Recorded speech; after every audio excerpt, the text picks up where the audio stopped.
কোরবানির ঈদকে সামনে রেখে গবাদি পশুর পরিচর্যা নিয়ে ব্যস্ত সময় পার করছেন খামারিরা। নির্ভেজাল পদ্ধতিতে খাবার নিয়ে গবাদি পশু মোটাতাজা করছেন।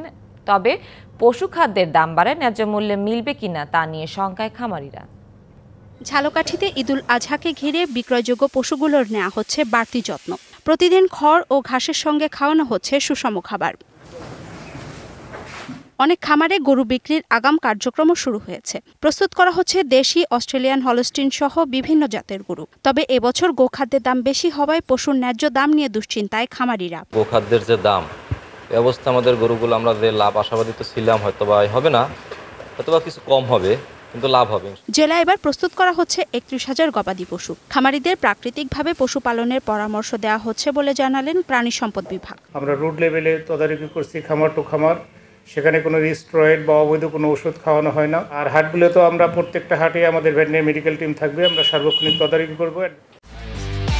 একমাত্র ওয়ালটন এসি দিচ্ছে 1 বছরের রিপ্লেসমেন্ট গ্যারান্টি এবং কম্প্রেসারের 10 বছরের গ্যারান্টি। এদিকে মৌলভীবাজারে দেশি জাতের ছোট ও মাঝারি গরুর চাহিদা এবার বেশি। তাই 5 মণ থেকে 10 মণ ওজনের গরু বেশি দেখা গেছে খামারগুলোতে। দেশি জাতের গরু বিক্রি করে লাভের আশা করলেও গোখাদ্যের দাম কমানোর দাবি খামারিদের। দেশি গরুর বাজারও চাহিদাও বেশি, দামও ভালো পাওয়া যায়। খাবারের দাম তো বেশি, এই জন্য যদি এইদিকে যারা কর্তৃপক্ষ আছে দৃষ্টি দেন, তাহলে আমরা ফার্মটা সুন্দরভাবে করতে পারবো। গোখাদ্যের সংকট নিরসনে ঘাসের উৎপাদন বাড়াতে খামারিদের পরামর্শ দিলেন প্রাণী সম্পদ কর্মকর্তা। নিরাপদ মাংস সরবরাহের লক্ষ্যে আমরা খামারগুলো নিয়মিত ভিজিট করতেছি। আমরা খামারিদেরকে উদ্বুদ্ধ করতেছি যে কাঁচা ঘাস, প্রচুর পরিমাণে কাঁচা ঘাস চাষ করার জন্য।